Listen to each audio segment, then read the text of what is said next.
እንኳን ደህና መጣሽ፣ እንኳን ደህና መጣሽ። እንዴት ነሽልኝ? ስለመጣሽ ከልብ አመሰግናለሁ። ለስኬት መስራት መቆጠብ የምናወጣ ወጭ እያንዳንዱ እርምጃ ተጠንቅቆ መጓዝ ያስፈልጋል። አዎ በትክክል የምናወጣው ወጭ ያላግባብ ነው ወይስ አግባብ ነው ወይ? አስፈላጊ ነው ወይስ አላስፈላጊ ነው ወይ?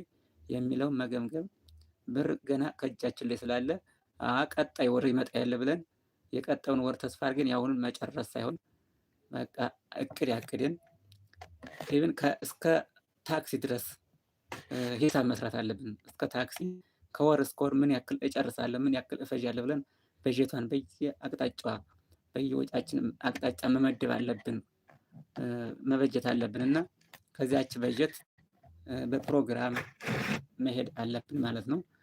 ፕሮግራም እና እቅድ ሊኖረን ይገባል። በምናጠፋበት ጊዜ ድንገተኛዎች በእርግጥ ይመጣል፣ ብዙ ነገር ይመጣል። እሱን ታሳቢ አድርጎ እሱንም አብሮ